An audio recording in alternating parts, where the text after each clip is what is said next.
ഇന്ന് നമ്മൾ ഉണ്ടാക്കാൻ പോകുന്ന ഈ ഒരു അടിപൊളി ഐറ്റത്തിൻ്റെ പേരാണ് ബാവോ ബൺ. സിമ്പിളായിട്ട് ഉണ്ടാക്കാം. മാവ് കുറച്ച് കുഴച്ച് റെസ്റ്റ് ചെയ്യണമെന്ന് മാത്രമേ ഉള്ളേ. വീഡിയോ സ്കിപ്പ് ചെയ്യാതെ ഫുള്ള് കാണണേ. ഇഷ്ടപ്പെട്ട സബ്സ്ക്രൈബ് ചെയ്ത് സപ്പോർട്ട് ചെയ്യണം. താമസിക്കുന്നില്ല, നമുക്ക് നേരെ വീഡിയോയിലേക്ക് തന്നെ പോവാം.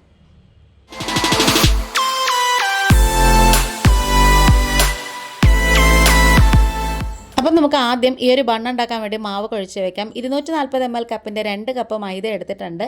അതുപോലെ തന്നെ 1 ടീസ്പൂണ് ഈസ്റ്റ് എടുത്തിട്ടുണ്ട്, 1 ടേബിൾ സ്പൂണ് പഞ്ചസാരയും, പിന്നെ നമുക്ക് വേണ്ടത് ബേക്കിംഗ് പൗഡറാണ്, അതൊരു 1 ടീസ്പൂണ്, പിന്നെ കുറച്ച് ഉപ്പും കൂടി ചേർത്ത് കൊടുത്തിട്ടുണ്ട്. പാകത്തിനുള്ള ഉപ്പും കൂടി ചേർത്ത് കൊടുക്കാം. ഇനി ഈ ഡ്രൈ ഇൻഗ്രീഡിയൻസ് ഒക്കെ ഒന്ന് മിക്സ് ചെയ്തെടുത്തതിന് ശേഷമാണ് കേട്ടോ നമുക്ക് ബാക്കിയുള്ള ചേരുവകളൊക്കെ ചേർത്ത് കൊടുക്കേണ്ടത്.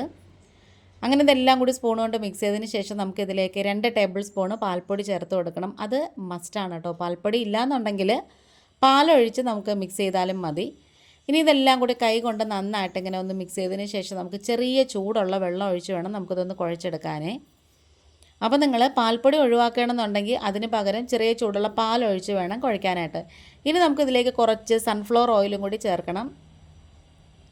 എന്നിട്ട് നമ്മൾ ചപ്പാത്തിക്കൊക്കെ കുഴയ്ക്കുന്നില്ലേ, ആ ഒരു പരുവത്തിന് കുഴച്ചെടുക്കണം. പിന്നെ നമ്മൾ ശ്രദ്ധിക്കേണ്ട ഒരു കാര്യം, ഈ ഒരു ഡോ നമ്മൾ കുഴയ്ക്കുമ്പം നല്ല സോഫ്റ്റായിട്ട് വേണം കുഴയ്ക്കാൻ, നല്ല മാർദ്ദവമായിട്ട് കുഴച്ചെടുക്കണം. ചപ്പാത്തിയേക്കാളും ഒരു ഇച്ചിരിയും കൂടി ലൂസായിട്ടുള്ള പരുവത്തിന് ഈ ഒരു പരുവത്തിൽ വേണം നമുക്ക് കുഴച്ചെടുക്കാനേ. അങ്ങനെ ഇതെല്ലാം കൂടി നന്നായിട്ട് മിക്സ് ചെയ്തൊരു ബോൾ പോലെ ആക്കിയെടുക്കണം. നല്ലോണം ഒന്ന് ഷേപ്പാക്കി കുഴച്ചെടുത്തതിന് ശേഷം ഒന്ന് അടച്ച് മാറ്റി വെച്ചേക്കാം. മുകളിൽ കുറച്ച് സൺഫ്ലവർ ഓയിലും കൂടി ഒഴിച്ചിട്ട് സ്പ്രെഡ് ചെയ്തിട്ട് മാറ്റി വെച്ചേക്കാം. ഞാനിപ്പോൾ ഒരു ഏകദേശം ചെറിയ വലിപ്പത്തിലുള്ളൊരു 4-5 കഷ്ണം ചിക്കൻ എടുത്തിട്ടുണ്ടായിരുന്നു. അതിലേക്ക് ഒരു നുള്ളു മഞ്ഞൾപ്പൊടിയും, 1 ടീസ്പൂണ് പിരിയൻ മുളകിൻ്റെ പൊടിയും, വളരെ കുറച്ച് ഗരം മസാല പൊടിയും, പിന്നെ അതുപോലെ തന്നെ ഒരു നുള്ളു കുരുമുളക് പൊടിയും കൂടി ചേർത്ത് ആവശ്യത്തിനുള്ള ഉപ്പും കൂടി ചേർത്ത് കൊടുത്തിട്ടുണ്ട്. ഇനി ഇതിലേക്ക് 1 ടീസ്പൂണ് കോൺഫ്ലോറും കൂടി ചേർത്തിട്ട് നന്നായിട്ട് മിക്സ് ചെയ്തെടുക്കാം. ഇനി ഇതിലേക്ക് അരമുറി ചെറുനാരങ്ങ കുരുവൊക്കെ മാറ്റിയിട്ട് നന്നായി പിഴിഞ്ഞിട്ട് അതും കൂടി ഇട്ട് കൊടുക്കണം. പിന്നെ കുറച്ച് ചില്ലി സോസും കൂടി ഒഴിച്ചു കൊടുത്തിട്ടുണ്ട്. അതുപോലെ തന്നെ ടൊമാറ്റോ സോസും കൂടി കുറച്ച് ഒഴിച്ചു കൊടുത്തിട്ടുണ്ട്. ഇനി ഇതെല്ലാം കൂടി നന്നായിട്ട് കൈ കൊണ്ടിങ്ങനെ കുഴച്ച് മാരിനേറ്റ് ചെയ്ത് വെക്കണം. ഒരു 10-15 മിനിറ്റോളം നമുക്കതൊന്ന് റെസ്റ്റ് ചെയ്യാനായിട്ട് മാറ്റി വെക്കാമേ. കുറച്ച് ഇഞ്ചിയും വെളുത്തുള്ളി അത് ഞാൻ ആദ്യമേ ചേർക്കാനുള്ളതാണ്, അത് വിട്ടുപോയി കേട്ടോ. ഒരു അല്ലി വെളുത്തുള്ളിയും ഒരു ചെറിയ കഷ്ണം ഇഞ്ചിയും കൂടി ചതച്ചിട്ട് അതും കൂടി ഇതിലേക്ക് ചേർത്ത് കൊടുക്കുവാണേ. ഇനി ഒരു 15 മിനിറ്റോളം റെസ്റ്റ് ചെയ്യാനായിട്ട് നമുക്ക് മാറ്റി വെച്ചേക്കാം. ആ ഒരു സമയം കൊണ്ട് നമ്മുടെ മാവ് നന്നായിട്ട് വീർത്ത് വന്നു. ഒരു ഡിഷും കൊടുക്കാം, ഒരു ഇടി കൊടുത്ത് അതിന് സോഫ്റ്റ് ആക്കി എടുക്കാമേ. ഇനി ഇതുപോലെ നന്നായിട്ട് കൈ കൊണ്ട് ഒന്നും കൂടി കുഴച്ച് നല്ല പരുവപ്പെടുത്തി എടുക്കണം. അപ്പോൾ ഈ മാവിൻ്റെ പരുവം കാണുമ്പോൾ തന്നെ അറിയാം നമ്മളെ ചപ്പാത്തിയുടെ ഒരു പരുവമല്ല, അതിനേക്കാളും ഒരു ഇച്ചിരിയും കൂടി അയഞ്ഞാണ് ഇരിക്കുന്നത്. എങ്കിൽ മാത്രമേ നമ്മുടെ ആ ബൺ നല്ല സോഫ്റ്റായിട്ട് കിട്ടത്തുള്ളേ. ഇനി നമ്മൾ മാരിനേറ്റ് ചെയ്ത് വെച്ച് ചിക്കൻ ഒന്ന് വറുത്തെടുക്കാൻ വേണ്ടിയിട്ട് കുറച്ച് സൺഫ്ലവർ ഓയിൽ ഒഴിച്ചു കൊടുക്കാം. പിന്നെ ഈ ചിക്കൻ ഹൈ ഫ്ലെയിമിലിട്ട് വേണം നന്നായിട്ട് വറുത്തെടുക്കാൻ. ചെറിയ തീയിലാണെങ്കിൽ ചിക്കൻ അങ്ങ് വെന്ത് കിട്ടത്തില്ല. അങ്ങനെ നന്നായിട്ട് ഇങ്ങനെ ക്രിസ്പി ആവുന്ന പരുവൊന്നും വേണ്ട, ചെറിയൊരു ഷാലോ ഫ്രൈ ആക്കി എടുത്താൽ മതി. ഇതുപോലെ പുറം ഭാഗം നന്നായിട്ട് മൊരിഞ്ഞ് കിട്ടണം, എന്നാൽ ഉള്ളൊന്ന് നന്നായിട്ട് വെന്തും കൂടി കിട്ടണേ.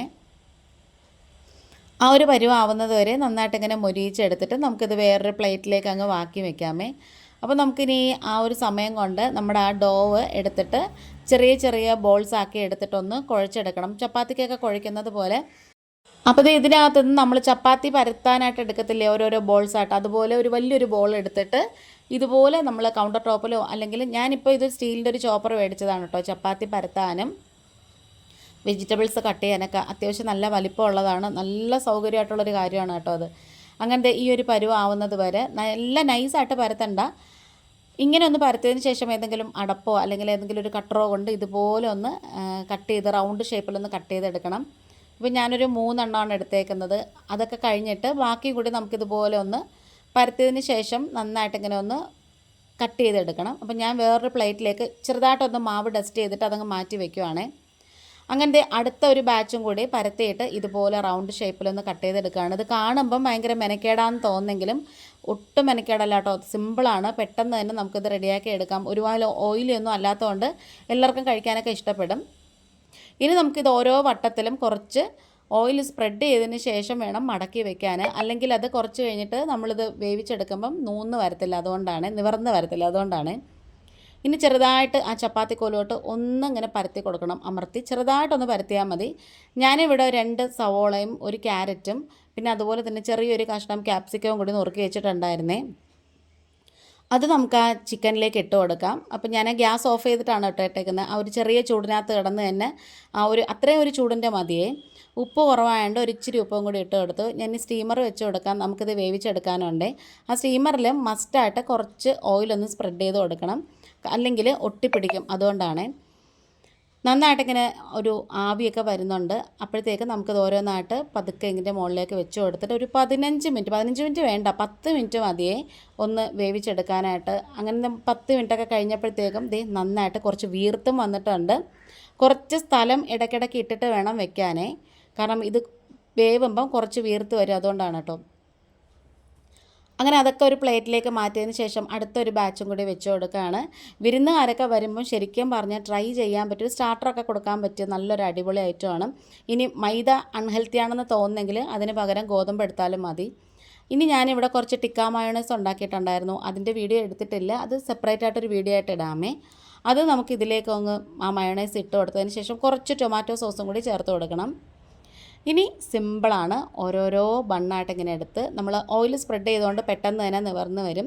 അതിനുള്ളിലേക്ക് കുറച്ച് ടിക്ക മയോണൈസ് ഒന്ന് സ്പ്രെഡ് ചെയ്ത് കൊടുക്കണം. പിന്നെ നമ്മൾ സ്റ്റഫിങ്ങിന് വേണ്ടി ഉണ്ടാക്കിയിട്ടുണ്ടായിരുന്ന ആ ചിക്കൻ്റെയും ആ ഒരു ഫില്ലിംഗ് ഉണ്ടല്ലോ, അത് വെച്ച് കൊടുക്കാം. പിന്നെ നിങ്ങളുടെ കയ്യിൽ ലെറ്റ്യൂസ് ഉണ്ടെങ്കിൽ അത് വെച്ച് കൊടുക്കുക. അപ്പോൾ എൻ്റെ കയ്യിൽ അതില്ലാത്തതുകൊണ്ട് ഞാൻ ഒരു ചെറിയ കഷ്ണം മല്ലിയിലയും കൂടി വെച്ച് കൊടുത്തിട്ടുണ്ട്. കഴിക്കാൻ നേരം മല്ലിയിലെടുത്ത് കളയൊന്നും വേണ്ട, അതും കൂടി ചേർത്ത് കഴിച്ചാൽ നല്ല ടേസ്റ്റാണ് കേട്ടോ. അപ്പോൾ നമ്മുടെ വീഡിയോ വൈൻഡപ്പ് ചെയ്യാറായി. ഇഷ്ടപ്പെട്ട നിങ്ങളുടെ ഫ്രണ്ട്സ് ആൻഡ് ഫാമിലിക്ക് ഒന്ന് ഷെയർ ചെയ്ത് കൊടുക്കണം. ഈ ഒരു ഐറ്റം ഉണ്ടാക്കി നോക്കിയിട്ട് അതൊന്ന് കമൻറ്റ് ബോക്സിൽ ഇഷ്ടപ്പെട്ടോ ഇല്ലേ എന്നുള്ള അഭിപ്രായം കൂടി രേഖപ്പെടുത്തണേ. ഇന്നിപ്പോൾ ഇത്രയേ ഉള്ളൂ. വേറൊരു വീഡിയോ ആയിട്ട് വേഗം തന്നെ വരാം. Thanks for watching.